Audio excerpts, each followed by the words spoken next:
All right. So there's the recording. Okay. Another announcement. Jan Wright of the Interfaith Council for Peace and Justice has put together a similar group.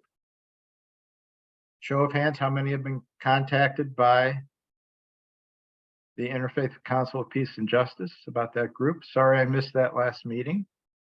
All right, we got our hands up. All right, and then there's going to be a presentation this Sunday, July 16th, 3 to 4:30 p.m. by Molly Burnhams. You should have got an invitation from somewhere on that, either the 2030 district or somewhere else. So please sign up for that. I will send this all out in the emails that Ben will provide to me. It's taking attendance. So I will send that out, all this information out. Here's another announcement. Michigan Interfaith Power and Light is seeking investors for solar installations in houses of worship in BIPOC communities. BIPOC means low income, Black, Indigenous people of color communities. And they have one church lined up in the Detroit area. It's a church in a very poor neighborhood, mainly populated by people of color. And we are looking at a way to finance their solar. And it will be either a loan or a power purchase agreement like we did at Genesis. And just if you're interested, contact Leah Wisty. All right, Interfaith Power and Light, the national organization, has a survey out there. I'll send you the link to it. It's up, the Department of Energy is offering up to a $200,000 grant. Your congregation need only supply 20% of the matching funds for that. But take the survey. Has anybody taken the survey yet? Raise your hand. No, I did. I just did this morning. Okay, Solar Faithful has a program to install solar on your roof. I am president of the board of directors for Solar Faithful. It's a group including people from Michigan Interfaith Power and Light, the Climate Witness Project, and some for-profit companies. And we have just got our 5013C status so that we are now a charitable organization. And we do have a rudimentary website, and there's an interest form on there. So if you just Google Solar Faithful of Michigan, you shall find that. I'll send you the link to that. And that's a very simple thing. All you have to do to get solar is pay 0 cents, $0 up front. You'll get a solar installation for no cost. All you have to do is sign a power purchase agreement, and you agree to purchase the solar power. And that purchase price will be 10% less than what you pay your utility, guaranteed. It's really a no-brainer. You can contact me or go to that website and fill out the interest forms. To me, it's like, why not do it? The only reason why not, maybe you need a new roof, but we can help you with that too. All right. Okay, so today we have two presentations by nonprofits who are part of this group, both Carol and myself. So we're going to get into Carol's presentation. Carol, you want to start sharing your screen and unmute? All right. So Carol is going to talk about how, that's spelled capital H, little O, big W, how did Westminster's new solar installation happen, and how Westminster saved 50% of their water use. So Westminster Presbyterian Church here in Ann Arbor. All right, Carol, go ahead. Okay, I'm trying to, just a second. Are you seeing the presentation mode? Okay, great.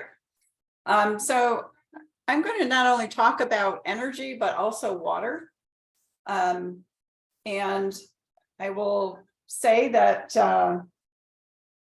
our goals were both to be environmentally friendly and save a bunch of money. So that was part of our program. So I'll start with energy savings.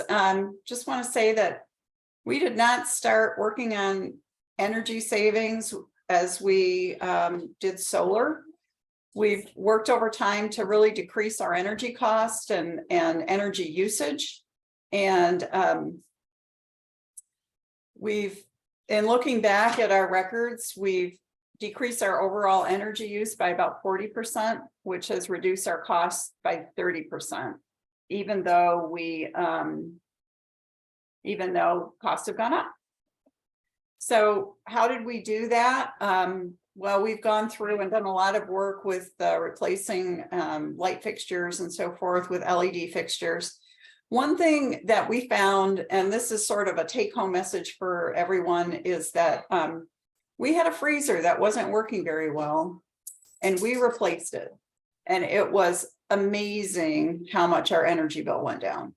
We replaced that in December of 2019, so we don't have a whole lot of consumption usage between that and when shutdowns happen. So a little hard to pin it all on that, but it looked like it was our energy bills dropped immediately 1,000 kilowatt hours a month, like 10 to 20%. So watch for things that aren't working well. That's the message. And then the city of Ann Arbor reduced the number of hours that you can light your parking lot. So that was great. That saves us money and reduces our energy use. But the next thing we did was to go solar. And for this, we really want to thank the 2030 district and Murray's great source of information on the different solar providers and so forth. He's got some great records out there that we took advantage of. So we hadn't realized that we could do solar and actually do it in a way that would have a reasonable payback period on it. So, but when we learned about doing like power purchase agreements and setting up a group of investors and that nonprofits could tap into the tax savings, then we started down that path. And so we had our quotes all in line, and then the Inflation Reduction Act was signed, which allows the nonprofits to directly tap into tax savings, get a 30% credit on the system. So when that law was enacted, we made the decision to use that as our financing vehicle. We had a way to fund the project. And so we did not set up an investor group. But we did have to replace a roof. We had part of the building was built in 1991, and it was the original roof, was due for replacement. And so it wasn't leaking yet much, but we replaced it prior to the project going in. So we entered the contract with Homeland Solar, was our selected provider.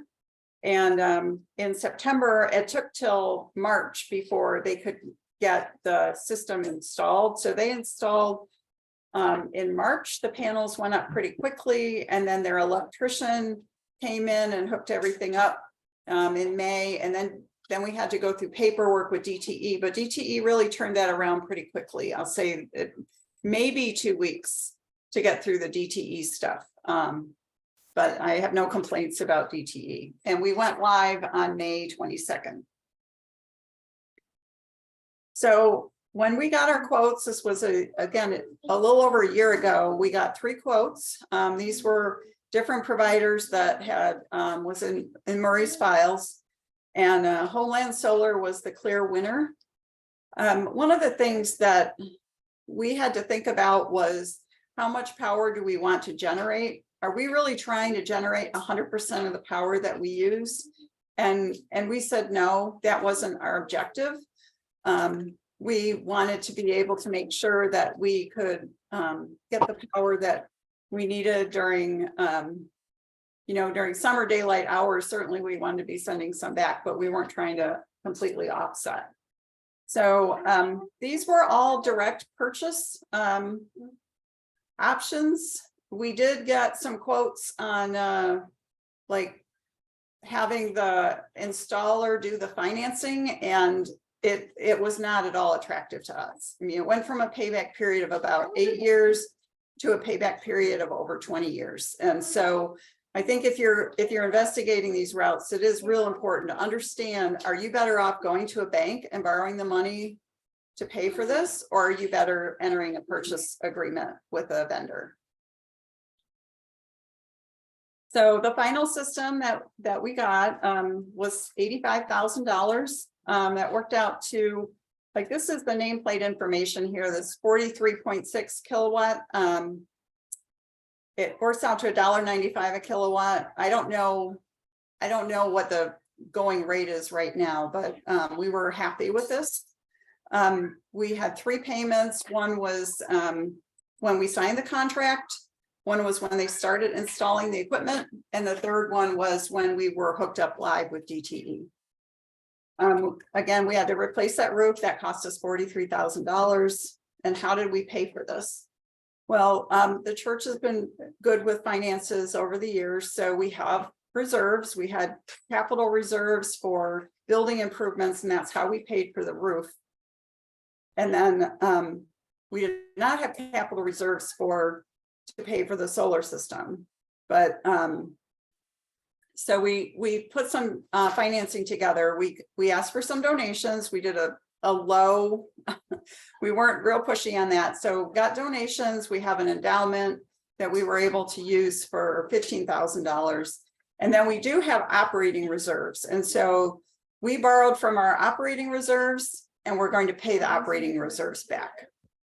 We're also expecting to get the tax or the federal credit, which should be $25,000 of what we borrowed from reserves. And we just got the paperwork on how to do that. We haven't figured it out yet, but that will be, probably we'll receive that next year. But we expect to get a payback in 6 to 8 years, so that we will have paid off our reserve borrowing. And if we assume that we had to pay back the donations and the endowment, we figure the overall break-even period will be 9 to 11 years. The performance that was estimated, this was from Homeland Solar as part of the quote they gave us. They were expecting about 67% of our energy on an annualized basis would be from the solar system. Our demand has actually gone down a little bit since then with our continued energy conservation. So we might be over 70,000. And our demand is about 62,000 kilowatt hours per year.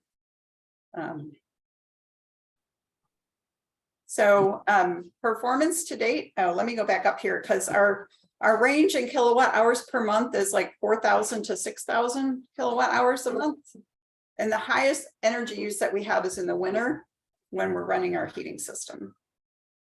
In June, we generated 6,200 kilowatt hours.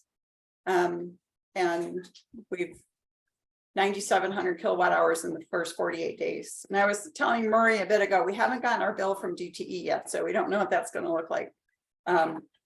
When they switched us over, we were in the middle of a cycle, so we should be getting our first bill pretty soon, and we're hoping that it's right. So here's some pictures of the building with the solar system on it. The area in the front is south facing, and then on the building at the top of the screen, that's our fellowship hall area, and so it has an east and west exposure. And then here's another view. In this image, south is to the left of the screen. So again, there's that area on top of our offices that has southern exposure. And then the area over the fellowship hall has east and west exposure. Should I take any questions on that, or before I go on to water, or any questions? Hearing none. Okay, I'll go on to water. Okay, so another thing that we've worked real hard about at Westminster is water savings. And I think this is real important for churches, especially like a lot of churches, the buildings have been around for a while. And that's what we found. Like we were used to paying our water bill all the time and didn't really think about it very much and didn't really think about how much we were using and so forth. And then we got a preschool that started operating in our building, and that increased the building usage throughout the week. So, but as water relates to energy, there are some clear corollaries between water and energy consumption. And so for carbon reduction efforts, it's really amazing how much of our energy consumption in the US has to do with water. 13% of the nation's electrical consumption and 50% of the city of Ann Arbor's water bill, or I'm sorry, 50% of the city of Ann Arbor's electric usage goes to drinking water and wastewater. And this includes treatment and pumping and so forth.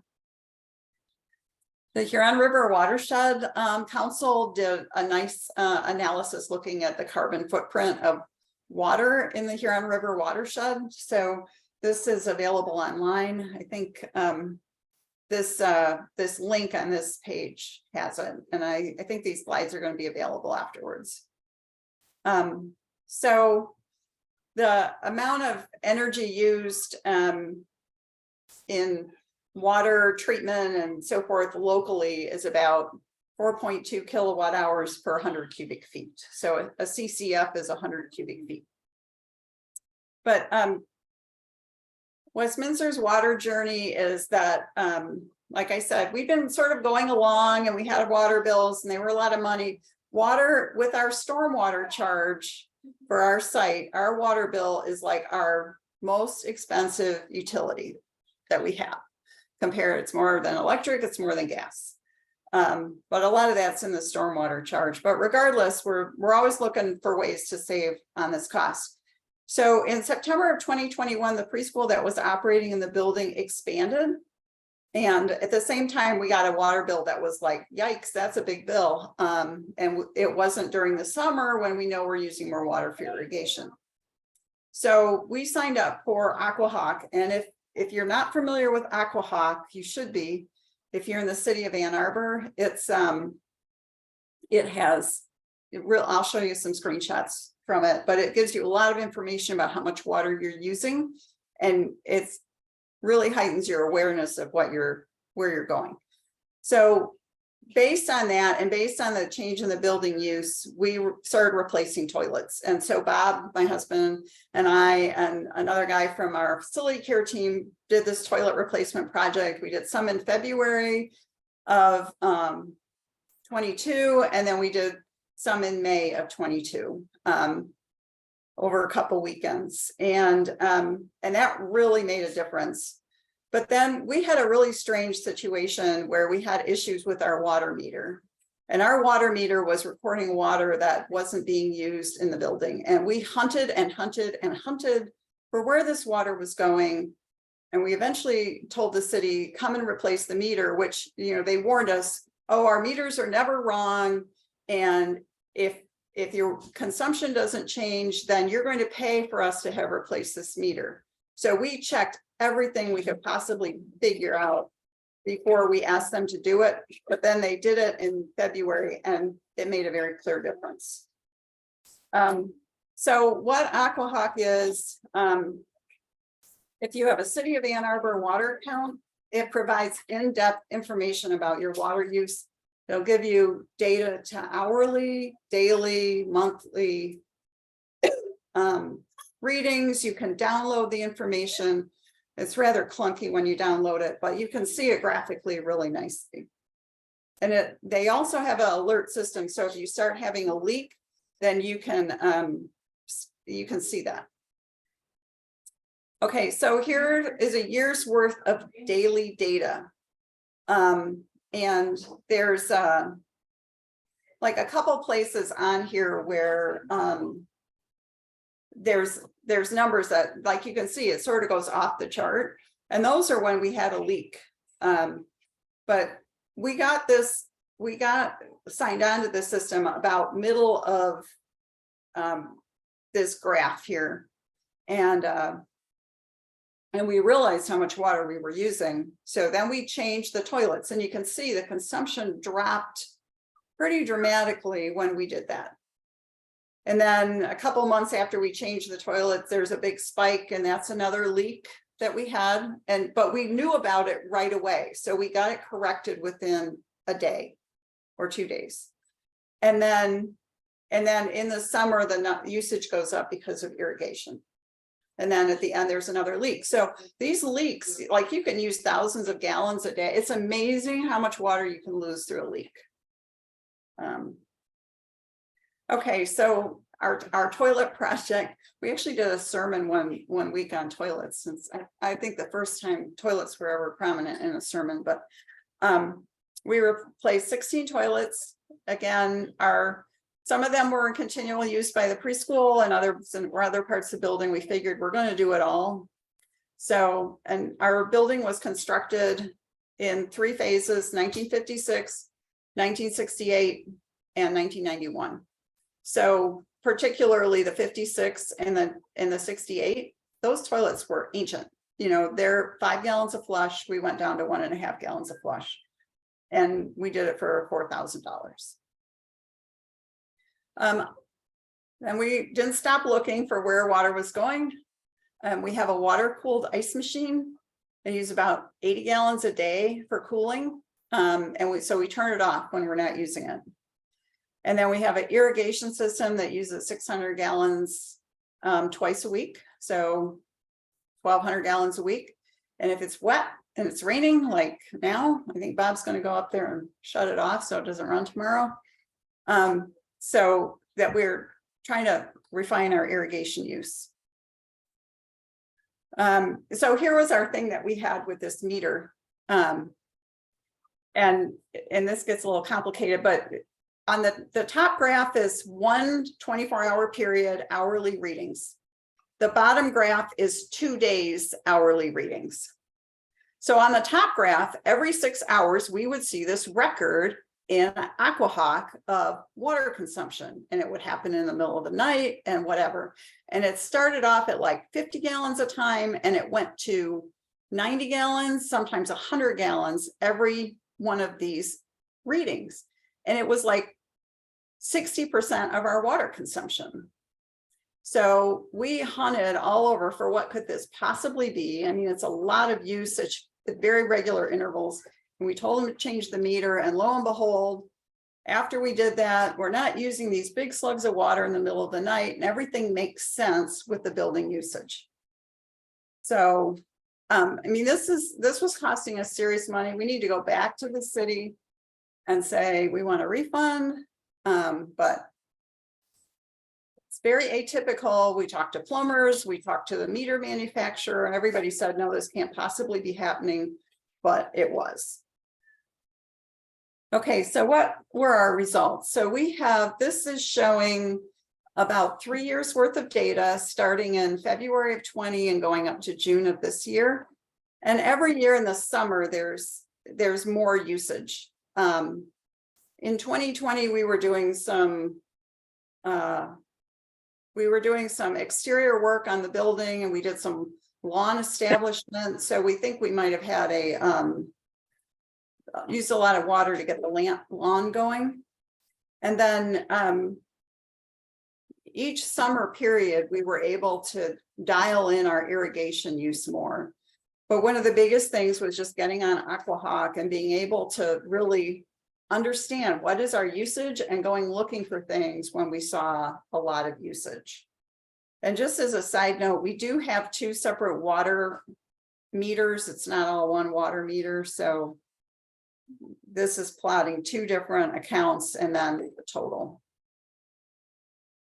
So our water consumption, it's a little hard to look year to year because there's COVID in there, and then there's different amounts of the preschool. But yes, when we had the building basically back in use and the preschool was expanded, you can see in 2022, we also have a weird fiscal year for utilities, but this basically goes April of the prior year to March of the following year. So 2022 is April of 21 to March of 22. And with that larger preschool in there, we had like our annual consumption in CCF was like 550.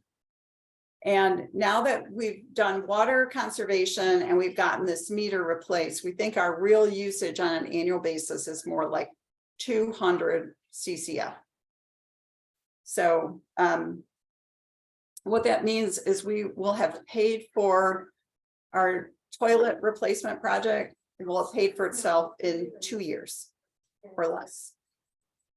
And it would have been quicker if we didn't have that bad meter.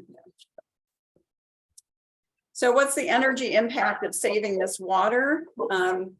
Well, it's not a lot, but it's about 1,500 kilowatt hours of energy consumption based on the amount of water that we reduce our usage. And that equates to about what we generate in a week with our solar system. So that's the main thing, it's not a big energy demand, but it's definitely, we are saving water, we are saving money. So that's what we have. And so I also want to point out that the Presbyterian Church USA has a program called Earth Care Congregations. So we're the Earth Care congregation community within the Presbyterian Church. That's what I got. Thanks. All right. Thank you, Carol. Yeah. Are there any questions for Carol? All right. Go ahead and close your Okay. share. And while I'm pulling up my share, I just wanted to mention that Bob and Carol, that's half of a movie title. Yeah, we hear And that regularly. We also have on our green team a fellow named Bob Milstein, and his wife is named Carol too. I like that.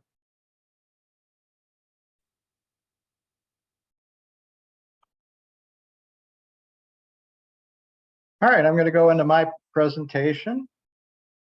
So this presentation was given exactly a month ago at our annual membership meeting for Genesis, which is the organization that controls our building and nurtures a relationship between our two congregations.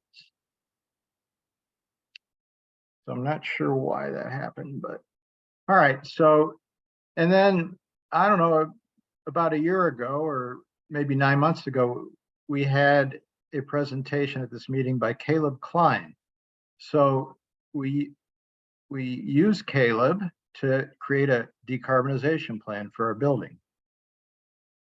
So I just wanted to mention back in early May, we had an Ann Arbor climate teach-in at our building Genesis, and there were 226 attendees at that building. And the mayor, Chris Taylor, gave the opening speech on Ann Arbor's plan.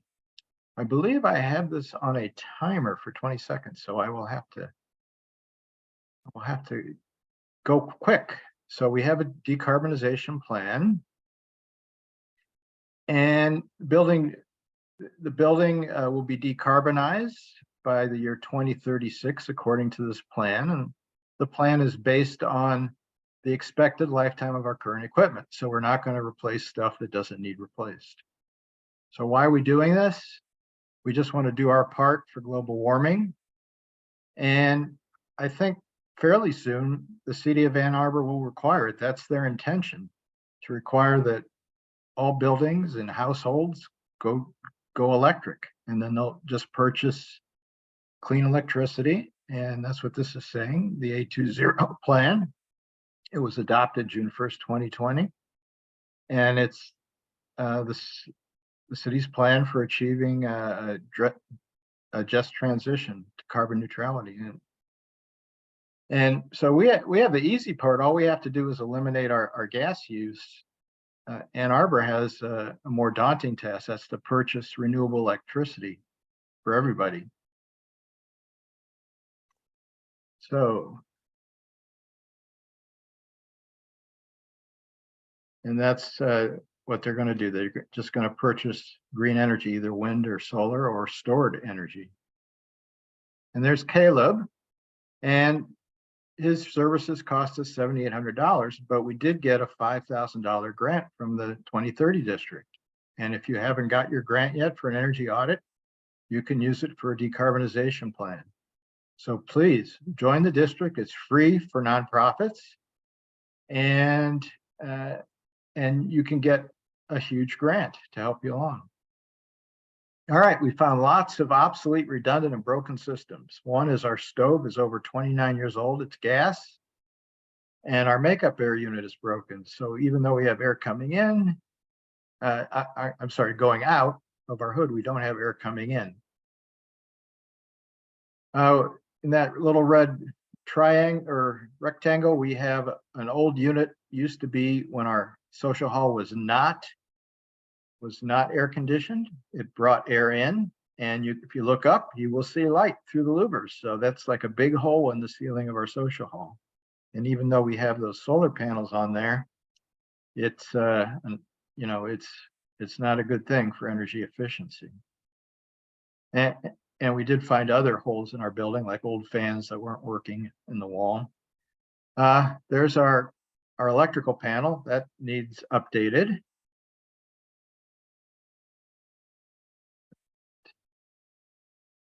And in the lowest level of our building, if you've ever been there, there's a bunch of classrooms.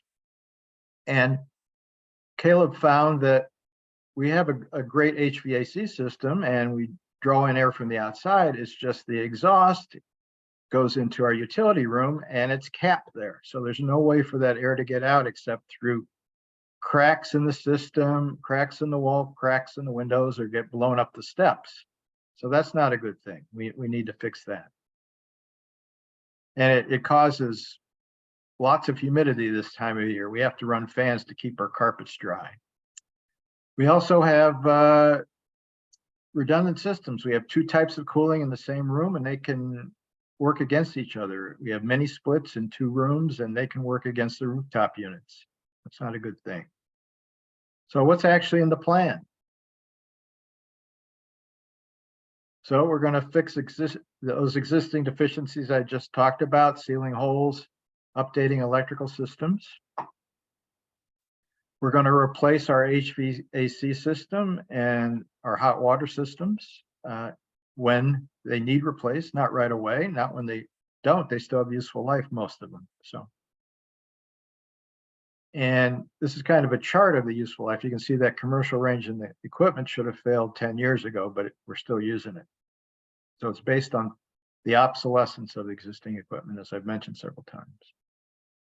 Okay, so we want to really put a dedicated outside air system on that lower level, and that's in the plan, because we need some way for that air to escape other than through cracks. And here's another example from the plan. We are going to have a geothermal system in our back parking lot. It's estimated to have a 43% savings on utility use. Maybe not on cost, because we don't know, because renewable energy may cost more than what we're paying now.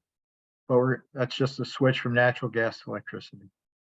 So there's purple areas, our back parking lot. Wells will be drilled, and we will put a geothermal unit, and that will supply about half of our building's energy for heating and air conditioning. And geothermal is the most efficient way to heat and cool. So it's going to be linked to the RTUs. Our hot water system is going to be planned right now. We have 4 different hot water systems throughout the building. That's going to be consolidated to a single tank in our boiler room. And the energy for that will be taken from the boiler. We're going to run a pipe through the center of the boiler, a coil pipe, and that will heat that one unit, one hot water unit, which will circulate water throughout the building. And this is going to be our second geothermal, which will help energize our boiler. And that's not anticipated to be needed for like 8 to 10 years because our current boiler is rather new. But that system's going to connect to the main boiler. How are we going to pay for all this? Well, as Carol spoke, we're going to get a 30% tax credit. And as she mentioned, it's now directly available to nonprofits. That can be increased by 10% by using domestic parts and the right kind of labor. May not be union labor, but it qualified labor. And there are many grants available. There's a grant from HoW, which is a Jewish organization. The Episcopal Diocese of Michigan offers grants for energy improvements. And the Biden-Harris administration just announced a $45 million to improve nonprofits. And I just filled out the survey for Michigan Interfaith Power and Light this morning, so please do that. And then the city of Ann Arbor funds will be available from the millage that passed in November, that passed by 70 to 30% margin. So there will be some funds available from the city of Ann Arbor. How are we going to manage all this? Well, I've talked to Block Power. Block Power is a New York Stock Exchange company. They love to work with churches and houses of worship because they find when they do that, that the residences and other buildings follow along because those people are congregants of those churches and they know about Block Power. So what they do is they manage the project. They apply for the grants. They do they get the quotes. They hire the engineers and they manage the project. They're project managers. So it's a no-brainer. And I suggest if you do that, that you go through Solar Faithful, which I mentioned in the announcements, because they will get a little kickback from that. And Solar Faithful will be able to put more solar panels on the houses of worship. Just a small kickback for a referral to Block Power, and Genesis has done that. So. All right, so this is a huge plan. It's 15 pages. Really, it's 30 pages because it's on Ledger, 17 by 11. So that's our decarbonization report. If you go to our Genesis website, you'll be able to get it there. I can also send you a copy. So Genesis is the leaders. We are the leaders. We are one of the few buildings in Ann Arbor to have a decarbonization plan. So that's a great thing. And you can have one too if you spend a little money. So the plan is not the hard part. The hard part is doing it. So we need to execute. And hopefully Block Power will help us with the execution. And this is from the decarbonization report. It's more or less a timeline. You can see at the bottom, electrical changes and envelope improvements. That's ongoing. That's fixing holes and things like that in the building. And you can see it's based on, we have 4 or 5 things that we need to get started right now. And then other things like the boiler replacement isn't for about 10, 12 years out because our boiler is still good. All right. That's our decarbonization plan. And I'm going to stop the share. All right. So any questions for either Carol or myself? I have a question on the getting that plan done, Murray. You said there's grants available, and we did have a grant for an energy audit. I think we got $1,000 from that.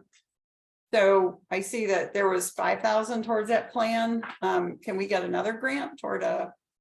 Yeah, that's I believe the answer to that is yes, but I would check with Jan Culbertson, who set up this meeting, and you know, Genesis got preferential treatment because we are friends to the 2030 district. In fact, we sponsored the annual meeting at our building at no cost a couple weeks ago. So but you should be able to get a lot more than 1,000. At least I think so. And any church in Washtenaw County, church or other nonprofit or for-profit building can get one of those grants, any building in Washtenaw County. All right, any other questions? All right, if not, we still have a little bit of time. Would anybody else besides the Westminster Presbyterian and Genesis like to talk about some of the things they've been doing to make their buildings more sustainable?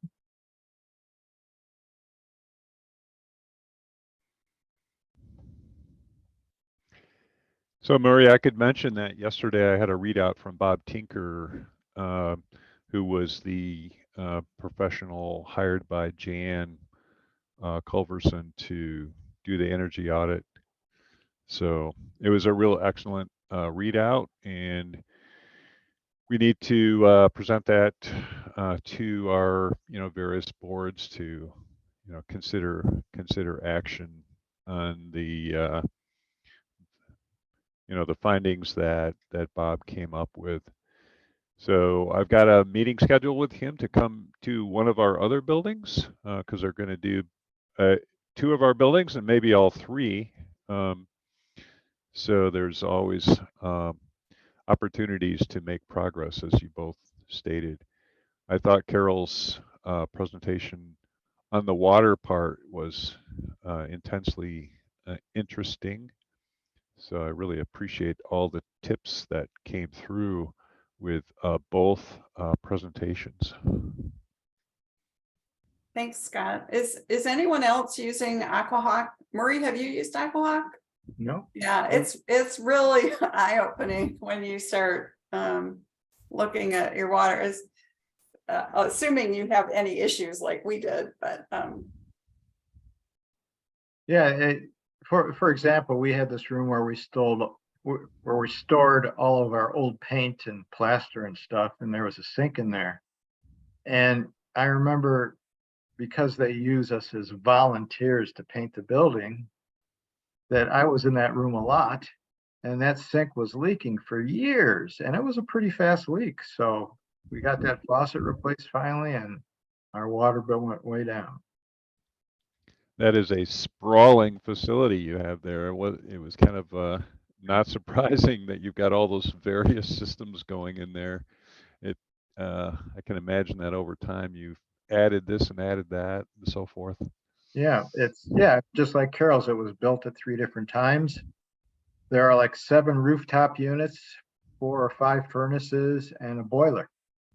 Yeah, I was a member of Carol's congregation when they put in that brand new fellowship hall wing. Remember the capital campaign they did and everything. We hired a consultant and so forth. So in those days we didn't think about energy.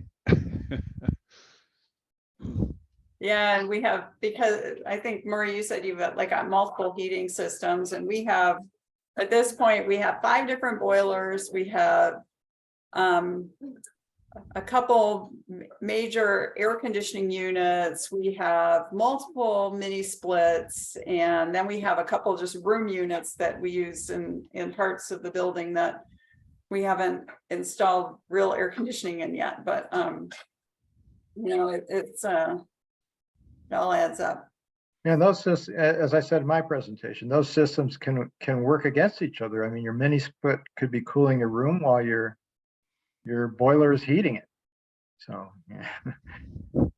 that's not, that's something that a decarbonization plan will point out. I think the term is counterproductive. Yes. Murray, did you have a cost like for your initial geothermal system?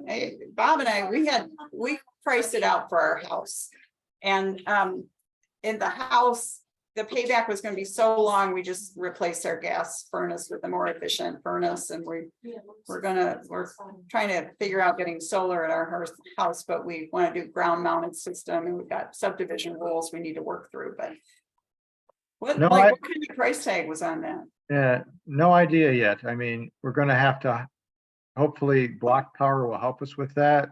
Although Caleb does have an engineer friend who can help. They would have to make a test drill in our parking lot to see how deep they would need to go and how deep they could go. And before that's done, there's really no way to quote it or even know if it's feasible. Now, one thing we are considering is, I have contacted the Ann Arbor schools. We have a school that's adjacent to our property. It's Hufnagel School. It's adjacent to our back parking lot, and they have a huge field which no one uses. It's about the size of a football field. And if we could share a system with the school and maybe the apartments and houses that surround that field, we could all tap into that geothermal system. We wouldn't have to drill. It would be a horizontal system, which is much easier to put in. So that's the type of win-win thinking that Ann Arbor is going to have to consider if they want to be carbon neutral by 2030. Is that type of project? Yeah. And there's right now, there's restrictions on being able to share private systems amongst properties, right? Or is that legislation? Solar. Yeah, that's solar. I'm not sure a geothermal, there'd be anything against sharing a geothermal system. I don't know of any, but maybe there are. But if there are, it's something, it's a challenge to overcome. And if we want to be carbon neutral, we're going to have to overcome some of these challenges.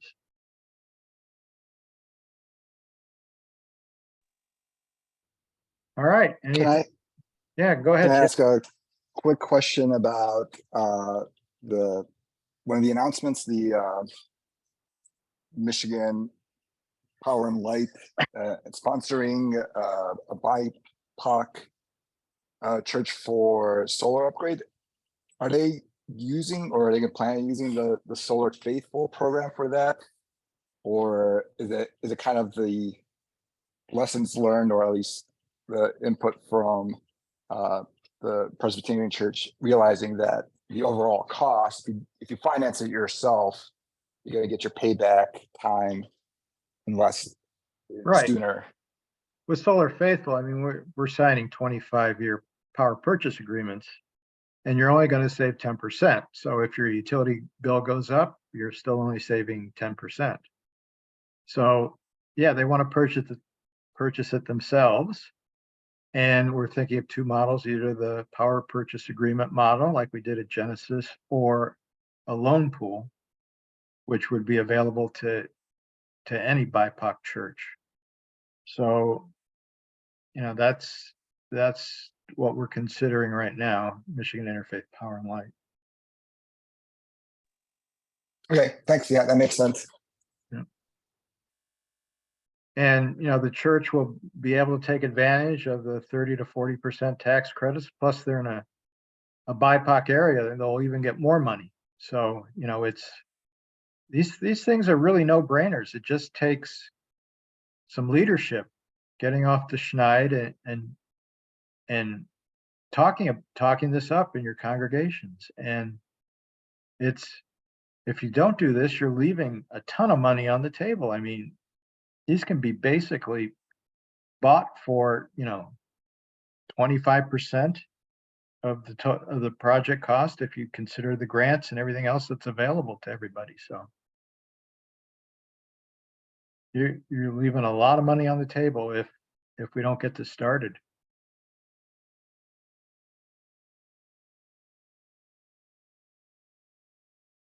All right, so we'll just close a few minutes early. Thanks for attending. I will hope to have another one of these sometime in September, maybe the middle of September. Thank you, everyone. If you know of any speakers you'd like to hear from, let me know. And again, urge me to schedule that meeting because, you know, I'm a busy guy. And unless I get an elbow in the side, I might forget. Okay. I was thinking above a poke in the ribs. I think you just said that, Murray. Yeah. Egg on my face. Okay. All right. All right, everybody. Thanks for attending. All right, thanks. Bye-bye. This is great.